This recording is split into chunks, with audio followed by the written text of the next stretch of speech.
यहोवा का यह वचन मेरे पास पहुंचा, हे मनुष्य के संतान, इज़राइल जो भविष्यद्वक्ता अपने ही मन से भविष्यवाणी करते हैं, उनके विरुद्ध भविष्यवाणी करके तू कह, यहोवा का वचन सुनो।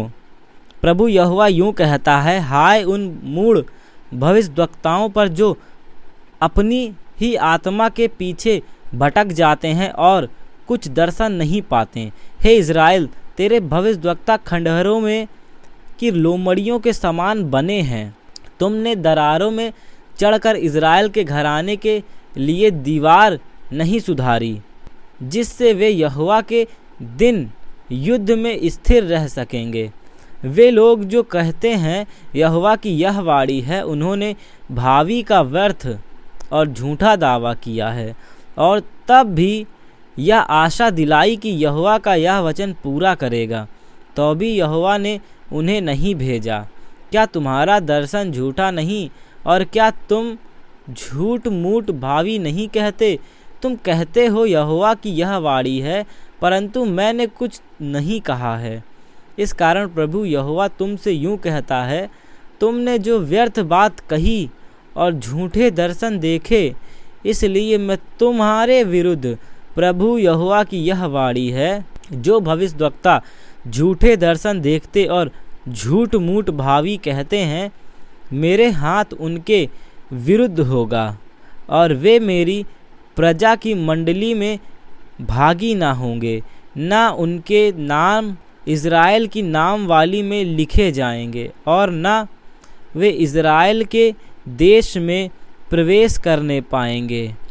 इससे तुम लोग जान लोगो कि मैं प्रभु यहोवा हूँ, क्योंकि उन्होंने शांति है ऐसा कहकर मेरी प्रजा को बहकाया है, जबकि शांति नहीं है। और इसलिए कि जब कोई दीवार बनाता है, तब वे उसकी कच्ची लेसाई करते हैं।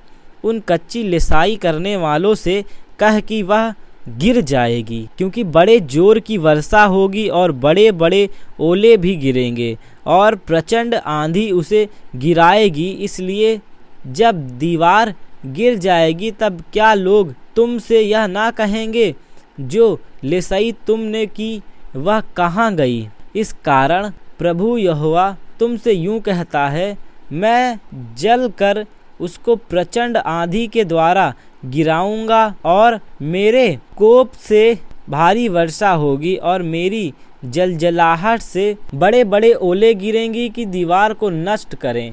इस रीति दीवार पर तुमने कच्ची लेसाई की है, उसे मैं ढा दूंगा, वरन मिट्टी में मिलाऊंगा, और उसकी नींव खुल जाएगी, और जब वह गिरेगी तब तुम भी उसके नीचे दबकर नष्ट होगे, और तुम जान लोगे कि मैं यहोवा हूँ। इस रीति मैं दीवार और उसकी कच्ची लेसाई करने वालों दोनों पर अपनी जलजलाहट पूर्ण रीति से भड़काऊंगा। फिर तुमसे कहूँगा, ना तो दीवार रही और ना उसके लेसने वाले रहें, अर्थात इज़राइल के वे भविष्यद्वक्ता जो यरूशलेम के विषय में भविष्यवाणी करते हैं और उनकी शांति का दर्शन बताते थे, परंतु प्रभु यहोवा की यह वाणी है कि शांति है ही नहीं। फिर हे मनुष्य के संतान, तू अपने लोगों को स्त्रियों से विमुख होकर जो अपने ही मन से भविष्यवाणी करते हैं, उनके विरुद्ध भविष्यवाणी करके कह, प्रभु यहोवा यूँ कहता है, जो स्त्रियां हाथ से सब जोड़ों के लिए तकिया सीती और प्राणियों का आहेर करने को, सब प्रकार के मनुष्यों की आंखें ढांपने के लिए कपड़े बनाती हैं, उन पर हाय! क्या तुम मेरी प्रजा के प्राणों का आहेर करके अपने निज प्राण बचा रखोगी? तुमने तो मुट्ठी भर जौ और रोटी के टुकड़ों के बदले मुझे मेरी प्रजा की दृष्टि में अपवित्र ठहराकर और अपनी उन झूठी बातों के द्वारा जो मेरी प्रजा के लोग तुमसे सुनते हैं, जो नाश के योग्य ना थे, उनको मार डाला, और जो बचने के योग्य ना थे, उन प्राणों को बचा रखा। इस कारण प्रभु यहोवा तुमसे यूँ कहता है, देखो मैं तुम्हारे उन तकियों के विरुद्ध जिनके द्वारा तुम प्राणों का आहेर करती हो, इसलिए जिन्हें तुम आहेर करके उड़ाती हो, उनको मैं तुम्हारी बाँह पर से छीन कर उनको उड़ा दूंगा। मैं तुम्हारे सिर के बुर्के को फाड़ कर अपनी प्रजा के लोगों को तुम्हारे हाथ में छुड़वाऊंगा और आगे को वे तुम्हारे वश में ना रहेंगे कि तुम उनका आहेर कर सको। तब तुम जान लोगी कि मैं यहोवा हूँ। तुमने जो झूठ कहकर धर्मी के मन को उदास किया है, यद्यपि मैंने उसको उदास करना नहीं चाहा, और तुमने दुष्ट जन को हियाव बंधाया ताकि वह अपने बुरे मार्ग से ना फिरे और जीवित रहे। इस कारण तुम फिर ना तो झूठा दर्शन देखोगे और ना भावी कहोगी, क्योंकि मैं अपनी प्रजा को तुम्हारे हाथ से छुड़ाऊंगा। तब तुम जान लोगे कि मैं यहोवा हूँ। फिर इज़राइल के कुछ पुरनियों मेरे पास आकर मेरे सामने बैठ गए। तब यहोवा का यह वचन मेरे पास पहुँचा, हे मनुष्य के संतान, इन पुरुषों ने तो अपनी मूर्तें अपने मन में स्थापित की और अपने अधर्म के ठोकर अपने सामने रखी है। फिर क्या वे मुझसे कुछ भी पूछने पाएंगे? इसलिए तूने उसे कहा, प्रभु यहोवा यूँ कहता है, इज़राइल के घराने में से जो कोई अपनी मूर्तें अपने मन में स्थापित करे और अपने अधर्म की ठोकर अपने सामने रख कर भविष्यद्वक्ता के पास आए, उसको मैं यहोवा उसकी बहुत सी मूर्तों के अनुसार ही उत्तर दूंगा, जिससे इज़राइल का घराना जो अपनी मूर्तों के द्वारा मुझे त्याग कर दूर हो गया है, उसे मैं उन्हीं के मन के द्वारा फंसाऊंगा। इसलिए इज़राइल के घराने से कह, प्रभु यहोवा यूँ कहता है, फिरो और अपनी मूर्तों को पीठ के पीछे करो और अपने सब घृणित कामों से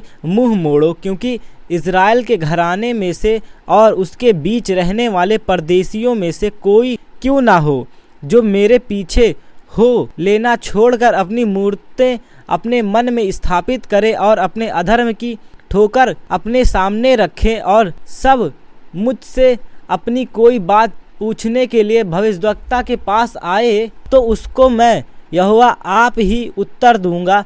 मैं उस मनुष्य के विरुद्ध होकर उसको विस्मित करूंगा और चिन्ह ठहराऊंगा और उसकी कहावत चलाऊंगा और उसे अपनी प्रजा में से नष्ट करूंगा। तब तुम लोग जान लोगो कि मैं यहोवा हूँ। यदि भविष्यद्वक्ता ने धोखा खाकर कोई वचन कहा हो, तो जानो कि मुझ यहोवा ने उस भविष्यद्वक्ता को धोखा दिया है और मैं अपना हाथ उसके विरुद्ध बढ़ाकर उसे अपनी प्रजा इज़राइल में से नष्ट करूंगा। वे सब लोग अपने अपने अधर्म का बोझ उठाएंगे, अर्थात जैसा भविष्यद्वक्ता से पूछने का अधर्म ठहरेगा, वैसे ही भविष्यद्वक्ता का भी अधर्म ठहरेगा, ताकि इज़राइल का घराना आगे को मेरे पीछे हो लेना ना छोड़े और न अपने भांति भांति के अपराधों के द्वारा आगे को अशुद्ध बने, वरन वे मेरी प्रजा बने और मैं उनका परमेश्वर ठहरूंगा। प्रभु यहोवा की यही वाणी है। तब यहोवा का यह वचन मेरे पास पहुंचा, हे मनुष्य के संतान, जब किसी देश के लोग तुझसे विश्वासघात करके पापी हो जाएं और मैं अपना हाथ उस देश के विरुद्ध बढ़ाकर उसका अन्न रूपी आधार दूर करूं और उसमें अकाल डालकर उसमें से मनुष्य और पशु दोनों का नाश करूं, तब चाहे उसमें नूह, दानियेल और आयूब ये तीनों पुरुष हों, तो भी वे अपने धर्म के द्वारा केवल अपने ही प्राणों को बचा सकेंगे। प्रभु यहोवा की यही वाणी है। यदि मैं किसी देश में दुष्ट जंतु भेजूं जो उनको निर्जन करके उजाड़ डाले और जंतुओं के कारण कोई उसमें होकर ना जाए, तो चाहे उसमें वे 3 पुरुष हों, तो भी प्रभु यहोवा की यह वाणी है, मेरे जीवन की सौगंध, ना वे पुत्रों को और ना पुत्रियों को बचा सकेंगे, वे ही अकेले बचेंगे, परंतु देश उजाड़ हो जाएगा। यदि मैं उस देश पर तलवार खींचकर कहूँ, हे तलवार उस देश से चल, और इस रीति मैं उसमें से मनुष्य और पशु नष्ट करूं, तब चाहे उसमें वे 3 पुरुष भी हों, तो भी प्रभु यहोवा की यह वाणी है, मेरे जीवन की सौगंध, ना तो वे पुत्रों को और ना पुत्रियों को बचा सकेंगे, वे ही अकेले बचेंगे। यदि मैं उस देश में मरी फैलाऊं और उस पर अपनी जलजलाहट भड़काकर उसका लहू ऐसा बहाऊं कि वहाँ के मनुष्य और पशु दोनों नष्ट हों, तो चाहे नूह, दानियेल और आयुब भी उसमें हो, तो भी प्रभु यहोवा की यह वाणी है, मेरे जीवन की सौगंध, वे ना पुत्रों को और ना पुत्रियों को बचा सकेंगे। अपने धर्म के द्वारा वे केवल अपने ही प्राण बचा सकेंगे, क्योंकि प्रभु यहोवा यूँ कहता है, मैं यरूशलेम पर अपने चारों दंड पहुँचाऊँगा, अर्थात तलवार, अकाल, दुष्ट जंतु और मरी, जिससे मनुष्य और पशु सब उसमें नष्ट होंगे। तो भी उसमें थोड़े से पुत्र पुत्रियां बचेंगे, जो वहां से निकलकर तुम्हारे पास पहुँचेंगे, और तुम उनके चाल चलन और कामों को देखकर उस विपत्ति के विषय में जो मैं यरूशलेम पर डालूंगा, वरन जितनी विपत्ति मैं उस पर डालूंगा, उस सब के विषय मैं शांति पाऊंगा। जब तुम उनका चाल चलन और काम देखो, तब वे तुम्हारी शांति के कारण होंगे, और तुम जान लोगोगी मैंने यरूशलेम में जो कुछ किया वह बिना कारण नहीं किया। प्रभु यहोवा की यही वाणी है। फिर यहोवा का यह वचन मेरे पास पहुंचा, हे मनुष्य के संतान, सब वृक्षों में अंगूर की लता की क्या श्रेष्ठता है। अंगूर की शाखा जो जंगल के पेड़ों के बीच उत्पन्न होती है, उसमें क्या गुण है। क्या कोई वस्तु बनने के लिए उसमें से लकड़ी ली जाती है, या कोई बर्तन टांगने के लिए उसमें से खूंटी बना सकती है। वह तो ईंधन बनाकर आग में झोंकी जाती है, उसके दोनों सिरे आग से जल जाते हैं और उसके बीच का भाग भस्म हो जाता है। क्या वह किसी भी काम की है? देख, जब वह बनी थी तब भी वह किसी काम की ना थी, फिर जब वह आग का ईंधन होकर भस्म हो गई तब भी किसी काम की हो सकती है। इसलिए प्रभु यहोवा यूं कहता है, जैसे जंगल के पेड़ में से अंगूर की लता को आग का ईंधन कर देता हूँ, वैसे ही मैं यरूशलेम के निवासियों का नाश कर दूंगा। मैं उसके विरुद्ध होऊंगा और वे एक आग में से निकलकर फिर दूसरी आग का ईंधन हो जाएंगे, और जब मैं उनसे विमुख होऊंगा तब तुम लोग जान लोगे कि मैं यहोवा हूँ। मैं उनका देश उजाड़ दूंगा, क्योंकि उन्होंने मुझसे विश्वासघात किया है। प्रभु यहोवा की यही वाणी है। फिर यहोवा का यह वचन मेरे पास पहुँचा, हे मनुष्य के संतान, यरूशलेम को उसके सब घृणित काम जता दे और उससे कह, हे यरूशलेम, प्रभु यहोवा तुझसे यूँ कहता है, तेरा जन्म और तेरी उत्पत्ति कनानियों के देश से हुई। तेरा पिता तो एमोरी और तेरी माता हित्तीन थी। तेरा जन्म ऐसे हुआ कि जिस दिन तू जन्मी उसी दिन ना तेरा नाल काटा गया, ना तू शुद्ध होने के लिए धोई गई, ना तेरे कुछ लोन मला गया, ना तू कुछ कपड़ों से लपेटी गई। किसी की दया दृष्टि तुझ पर नहीं हुई कि इन कामों में से तेरे लिए एक भी काम किया जाता, वरन अपने जन्म के दिन तू घृणित होने के कारण खुले मैदान में फेंक दी गई थी। जब मैं तेरे पास से होकर निकला और तुझे लहू में लौटते हुए देखा, तब मैंने तुझसे कहा, हे लहू में लौटती हुई जीवित रह। हाँ, तुझ ही से मैंने कहा, हे लहू में लौटती हुई जीवित रह। फिर मैंने तुझसे खेत के पौधे के समान बढ़ाया, और तू बढ़ते बढ़ते बड़ी हो गई और अति सुंदर हो गई। तेरी छातियाँ सुडौल हुई और तेरे बाल बड़े, तो भी तू नंगी थी। मैंने फिर तेरे पास से होकर जाते हुए तुझे देखा, और अब तू पूरी स्त्री हो गई थी। इसलिए मैंने तुझे अपना वस्त्र ओढ़कर तेरा तन ढांपा और सौगंध खाकर तुझसे वाचा बांधी, और तू मेरी हो गई। प्रभु यहोवा की यही वाणी है। तब मैंने तुझे जल से नहलाकर तुझ पर से लहू धो दिया और तेरी देह पर तेल मला। फिर मैंने तुझे बूटेदार वस्त्र और सुइसों के चमड़े के जूतियाँ पहनाई, और तेरी कमर में सूक्ष्म सन बांधा और तुझे रेशमी कपड़ा ओढ़ाया। तब मैंने तेरा श्रृंगार किया और तेरे हाथों में चूड़ियाँ और गले में हार पहनाया। फिर मैंने तेरी नाक में नथ और तेरे कानों में बालियाँ पहनाई और तेरे सिर पर शोभायमान मुकुट धरा। तेरे आभूषण सोने चांदी के और तेरे वस्त्र सूक्ष्म सन, रेशम और बूटेदार कपड़े के बने। फिर तेरा भोजन मैदा, मधु और तेल हुआ और तू अत्यंत सुंदर बनी, वरन रानी होने के योग्य हो गई। तेरी सुंदरता की कीर्ति अन्य जातियों में फैल गई, क्योंकि उस प्रताप के कारण जो मैंने अपनी ओर से तुझे दिया था। तू अत्यंत सुंदर थी। प्रभु यहोवा की यही वाणी है। परंतु तू अपनी सुंदरता पर भरोसा करके अपनी नामवारी के कारण व्यभिचारण करने लगी और सब यात्रियों के संग बहुत कुकर्म किया, और जो कोई तुझे चाहता था तू उसी से मिलती थी।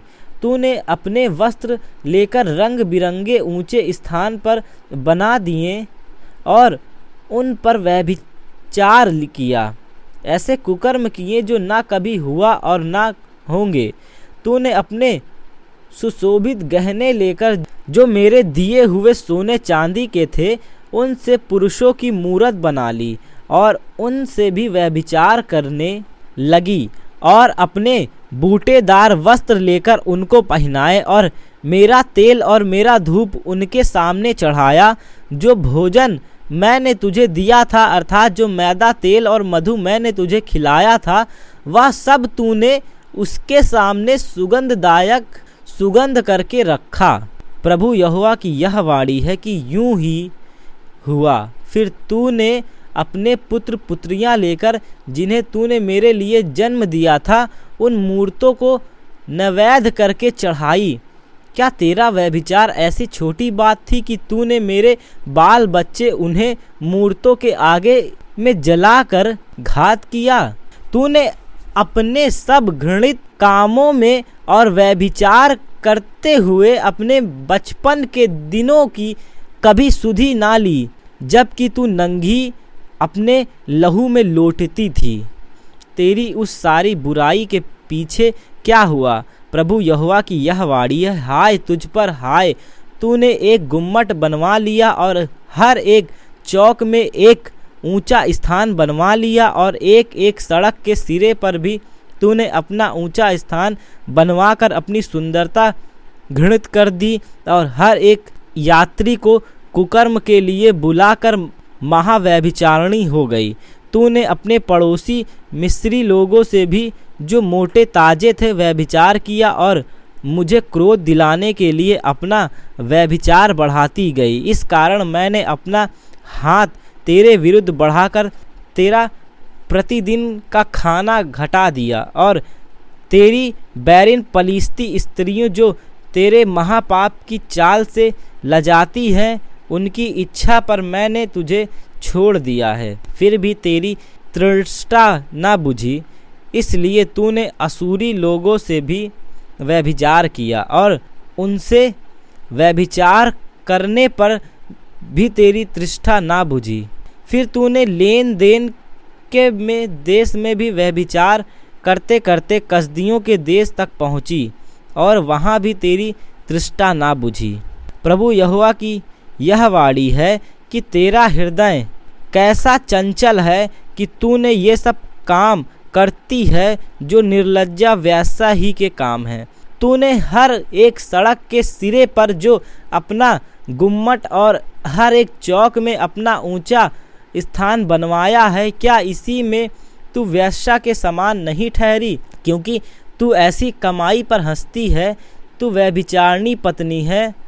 तू पराये पुरुष को अपने पति के बदले ग्रहण करती है। तब वेश्या को तो रुपया मिलता है, परंतु तूने अपने सब मित्रों को स्वयं रुपया देकर और उनको लालच दिखाकर बुलाया है कि वे चारों ओर से आकर तुझसे व्यभिचार करें। इस प्रकार तेरा व्यभिचार अन्य व्यभिचारियों से उल्टा है। तेरे पीछे कोई व्यभिचारी नहीं चलता, और तू किसी से दाम लेती नहीं, वरन तू ही देती है। इसी कारण तू उल्टी ठहरी। इस कारण हे वेश्या, यहोवा का वचन सुन। प्रभु यहोवा यूँ कहता है, तूने जो व्यभिचार में अति निर्लज्ज होकर अपनी देह अपने मित्रों को दिखाई और अपनी मूर्तों से घृणित काम किए और अपने बच्चों का लहू बहाकर उन्हें बलि चढ़ाया है, इस कारण देख, मैं तेरे सब मित्रों को जो तेरे प्रेमी हैं और जितनों से तू प्रीति लगाई और जितनों से तूने बैर रखा, उन सभी को चारों ओर से तेरे विरुद्ध इकट्ठा करके उनको तेरे देह नंगी करके दिखाऊंगा और वे तेरा तन देखेंगे।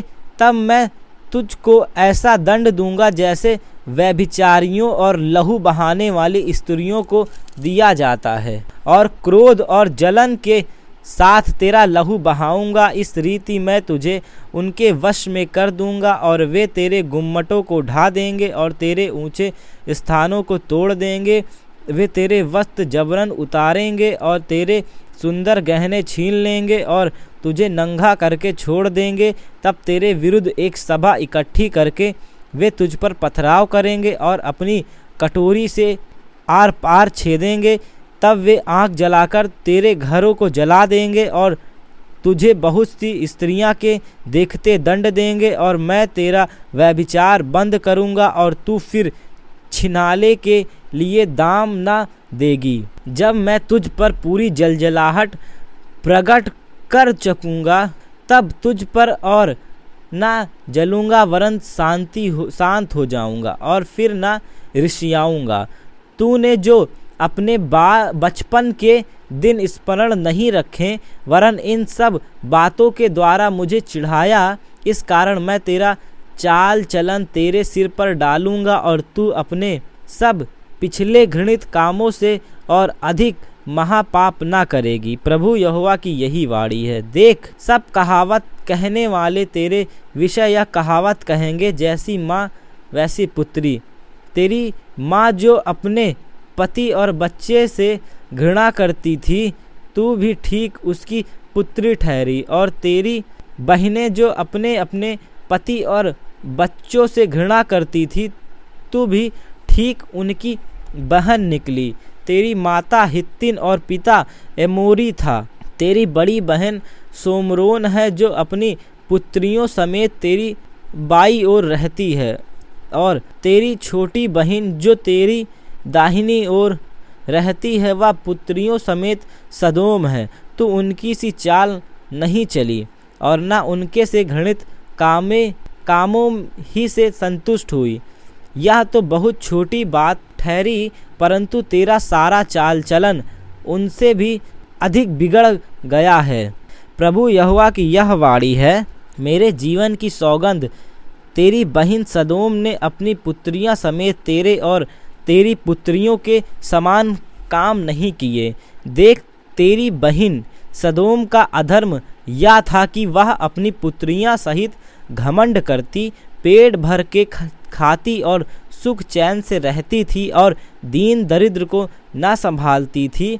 अतः वह गर्व करके मेरे सामने घृणित काम करने लगी और यह देखकर मैंने उन्हें दूर कर दिया। फिर सोमरोन ने तेरे पापों के आधे भी पाप नहीं किए।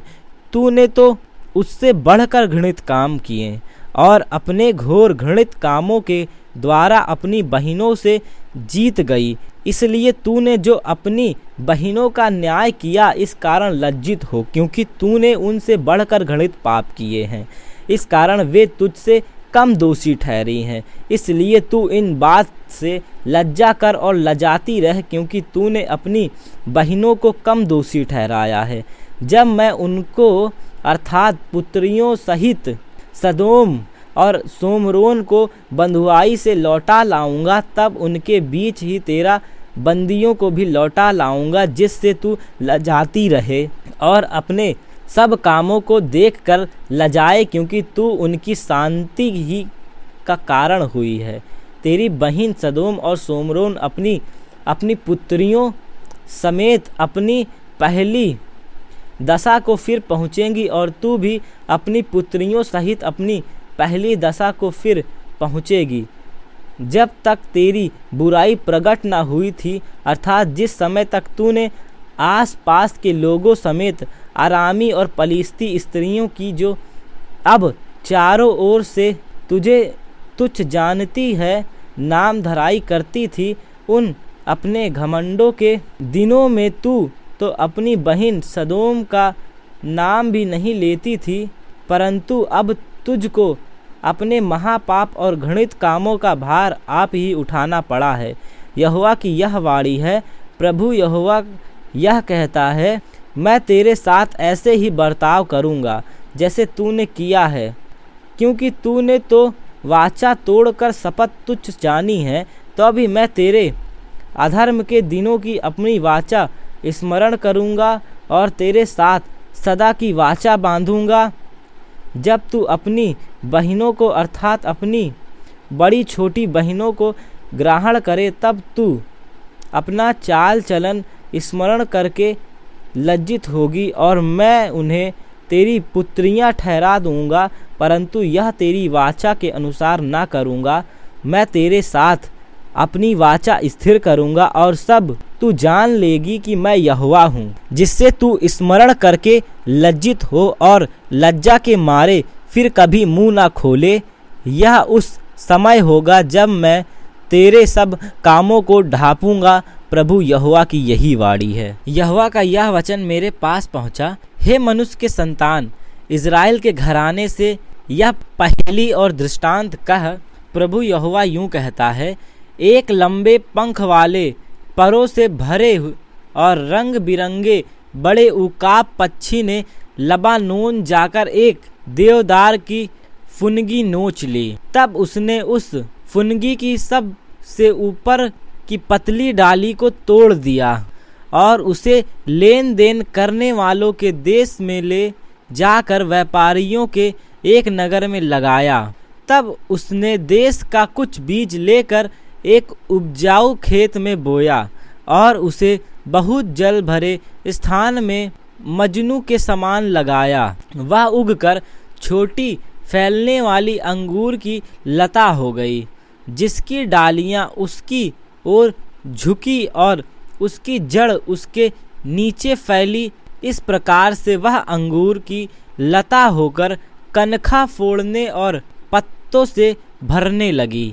फिर एक और लंबे पंख वाले और परों से भरा हुआ बड़ा उकाब पक्षी, और वह अंगूर की लता उस स्थान से जहाँ वह लगाई गई थी उस दूसरे उकाब की ओर अपनी जड़ फैलाने और अपने डालियां झुकाने लगी कि वह उसे खींच कर, परंतु वह तो इसलिए अच्छी भूमि में बहुत जल के पास लगाई गई थी कि कनखाएं फोड़े और फले और उत्तम अंगूर की लता बने।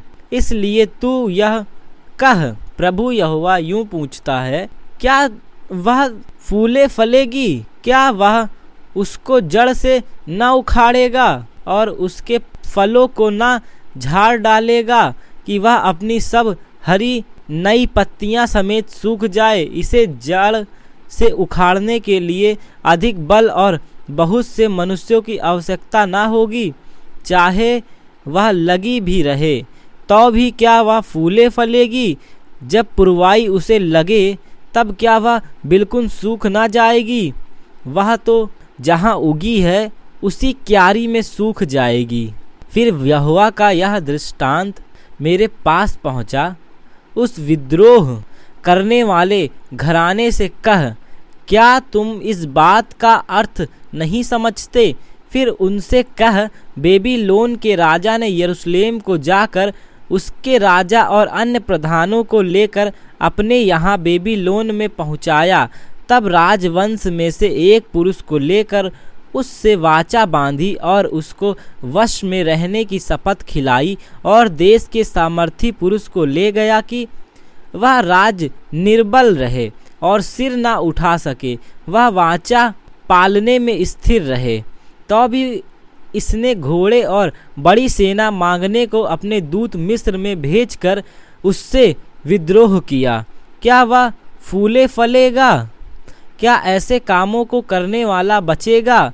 क्या वह अपनी वाचा तोड़ने पर भी बच जाएगा। प्रभु यहोवा यूं कहता है, मेरे जीवन की सौगंध, जिस राजा की खिलाई हुई शपथ उसने तुच्छ जानी और जिसकी वाचा उसने तोड़ी, उसके यहाँ जिसने उसे राजा बनाया था अर्थात बेबीलोन में ही, वह उसके पास ही मर जाएगा। जब वे बहुत से प्राणियों का नाश करने के लिए दमदमा बांधे और गढ़ बढ़ाए, तब फिरौन अपनी बड़ी सेना और बहुतों की मंडली रहते भी युद्ध में उसकी सहायता ना करेगा, क्योंकि उसने शपथ को तुच्छ जाना और वाचा को तोड़ा। देखो, उसने वचन देने पर भी ऐसे ऐसे काम किए हैं, इसलिए यह बचने ना पाएगा। प्रभु यहोवा यूं कहता है, मेरे जीवन की सौगंध, उसने मेरी शपथ तुच्छ जानी है और मेरी वाचा तोड़ी है। यह पाप मैंने उसी के सिर पर डालूंगा, मैं अपना जाल उस पर फैलाऊंगा और वह मेरे फंदे में फंसेगा, और मैं उसको बेबीलोन में पहुंचाकर उस विश्वासघात का मुकदमा उससे लड़ूंगा जो उसने मुझसे किया है। उसके सब दलों में से जितने भागे वे तलवार से मारे जाएंगे, और वे चारों दिशाओं में तितिर बितिर हो जाएं। तब तुम लोग जान लोगे कि मुझ यहोवा ही ने ऐसा किया है। फिर प्रभु यहोवा यूं कहता है, मैं भी देवदार की ऊंची फुनगी में से कुछ लेकर लगाऊंगा और उसकी सबसे ऊपर वाली कनखाओं में से एक कोमल कनखा तोड़कर एक जाति ऊंचे पर्वत पर लगाऊंगा, अर्थात इज़राइल के ऊंचे पर्वत पर लगाऊंगा। तब वह डालियां फोड़कर बलवंत और उत्तम देवदार बन जाएंगी और उनके नीचे अर्थात उसकी डालियां की छाया में भांति भांति के सब पक्षी बसेरा करेंगे। तब मैदान के सब वृक्ष जान लेंगे कि मुझ यहोवा ने ऊंचे वृक्षों को नीचा और नीचे वृक्षों को ऊंचा किया है, हरे वृक्षों को सुखा दिया और सूखे वृक्षों को फुलाया है। मुझ यहोवा ही ने यह कहा और वैसा ही कर दिया है। फिर यहोवा का यह वचन मेरे पास पहुंचा, तुम लोग जो इज़राइल देश के विषय में यह कहावत कहते हो, खट्टे अंगूर तो खाए पुरखा लोगों ने, परंतु दांत खट्टे हुए बच्चों के, इसका क्या अर्थ है? प्रभु यहोवा यूं कहता है कि मेरे जीवन की शपथ, तुमको इज़राइल में फिर यह कहावत कहने का अवसर ना मिलेगा। देखो, सबों के प्राण तो मेरे हैं, जैसा पिता का प्राण वैसा ही पुत्र का भी, दोनों मेरे ही हैं। इसलिए जो प्राणी पाप करे वही मर जाएगा। जो कोई धर्मी हो और न्याय और धर्म के काम करे, और ना तो पहाड़ों के पूजा स्थलों पर भोजन किया हो, ना इज़राइल के घराने की मूर्तों की ओर आंखें उठाई हो, ना पराई स्त्री को बिगाड़ा हो, और ना ऋतुमती के पास गया हो, और ना किसी पर अंधेर किया हो, वरन श्रेणी को उसकी बंधक लौटा दी हो, ना किसी को लूटा हो, वरन भूखे को अपनी रोटी दी हो और नंगे को अपना कपड़ा ओढ़ाया हो, ना ब्याज पर रुपया दिया हो, ना रुपया की बढ़ती ली हो, और ना अपना हाथ कुटिल काम से रोका हो। मनुष्य के बीच सच्चाई से न्याय किया हो, और मेरी विधियों पर चलता और मेरे नियमों को मानता हुआ सच्चाई से काम किया हो। ऐसा मनुष्य धर्मी है, वह निश्चय जीवित रहेगा। प्रभु यहोवा की यही वाणी है। परंतु यदि उसका पुत्र डाकू, हत्यारा या ऊपर कहे हुए पापों में से किसी का करने वाला हो, और ऊपर कहे हुए उचित कामों का करने वाला ना हो, और पहाड़ों के पूजा स्थलों पर भोजन किया हो, पराई स्त्री को बिगाड़ा हो, दीन दरिद्र पर अंधेर किया हो, औरों को लूटा हो, बंधक ना लौटाई हो, मूर्तों की ओर आंख उठाई हो, घृणित काम किए हो, ब्याज पर रुपया दिया हो और बढ़ती ली हो, तो क्या वह जीवित रहेगा? वह जीवित ना रहेगा, इसलिए कि उसने ये सब घिनौने काम किए हैं। वह निश्चय मरेगा और उसका खून उसी के सिर पड़ेगा। फिर यदि ऐसे मनुष्य का पुत्र हो और वह अपने पिता के ये सब पाप देखकर भय के मारे उनके समान ना करता हो, अर्थात ना तो पहाड़ों की स्थलों पर पूजा किया हो, ना इज़राइल के घराने की मूर्तों की ओर आंखें उठाई हो, न पराई स्त्री को बिगाड़ा हो, न किसी पर अंधेर किया हो, न कुछ बंधक लिया हो, न किसी को लूटा हो, वरन अपनी रोटी भूखे को दी हो, नंगे को कपड़ा ओढ़ाया हो, दीन जन की हानि करने से हाथ रोका हो, ब्याज और बढ़ती ना ली हो, मेरे नियमों को माना हो और मेरी विधियों पर चला हो, तो वह अपने पिता के अधर्म के कारण ना मरेगा वरन जीवित ही रहेगा। उसका पिता जिसने अंधेर किया हो और लूटा और अपने भाइयों के बीच अनुचित काम किए हो, वही अपने अधर्म के काम के कारण मर जाएगा। तो भी तुम लोग कहते हो क्यों? क्या पुत्र पिता के अधर्म का भार नहीं उठाता? जब पुत्र ने न्याय और धर्म के काम किए हों और मेरी सब विधियों का पालन कर उन पर चला हो, तो वह जीवित ही रहेगा। जो प्राणी पाप करे वही मरेगा। ना तो पुत्र पिता के अधर्म का भार उठाएगा और ना पिता पुत्र का। धर्मी को अपने ही धर्म का फल और दुष्ट को अपनी ही दुष्टता का फल मिलेगा। परंतु यदि दुष्ट जन अपने सब पापों से फिरकर मेरी सब विधियों का पालन करे और न्याय और धर्म के काम करे, तो वह ना मरेगा, वह जीवित ही रहेगा। उसने जितने अपराध किए हों उनमें से किसी का स्मरण उसके विरुद्ध ना किया जाएगा। जो धर्म का काम उसने किया हो उसके कारण वह जीवित रहेगा। प्रभु यहोवा की यही वाणी है। क्या मैं दुष्ट के मरने से कुछ भी प्रसन्न होता हूँ? क्या मैं इससे प्रसन्न नहीं होता कि वह अपने मार्ग से फिरकर जीवित रहे? परंतु जब धर्मी अपने धर्म से फिरकर टेढ़े काम करना वरन दुष्ट के सब घृणित कामों के अनुसार करने लगे, तो क्या वह जीवित रहेगा? जितने धर्म के काम उसने किए हों उनमें से किसी का स्मरण ना किया जाएगा। जो विश्वासघात और पाप उसने किया हो उसके कारण वह मर जाएगा। तो भी जो लोग कहते हो प्रभु की गति एक सी नहीं। हे इज़राइल के घराने, देख, क्या मेरी गति एक सी नहीं? क्या तुम्हारी ही गति अनुचित नहीं? जब धर्मी अपने धर्म से फिरकर टेढ़े काम करने लगे, तो वह उसके कारण मरेगा, अर्थात वह अपने टेढ़े काम ही के कारण मर जाएगा। फिर जब दुष्ट अपने दुष्ट कामों से फिरकर न्याय और धर्म के काम करने लगे, तो वह अपना प्राण बचाएगा।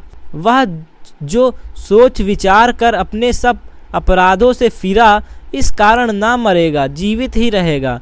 तो भी इज़राइल का घराना कहता है कि प्रभु की गति एक सी नहीं। हे इज़राइल के घराने, क्या मेरी गति एक सी नहीं? क्या तुम्हारी गति अनुचित नहीं?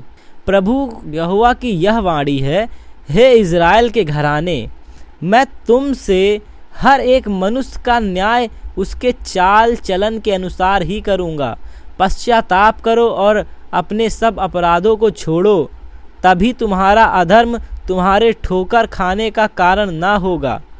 अपने सब अपराधों को जो तुमने किए हैं दूर करो, अपना मन और अपनी आत्मा बदल डालो। हे इज़राइल के घराने, तुम क्यों मरो? क्योंकि तुम यहोवा की यह वाणी है, जो मरे उसके मरने से मैं प्रसन्न नहीं होता। इसलिए पश्चाताप करो, तभी तुम जीवित रहोगे।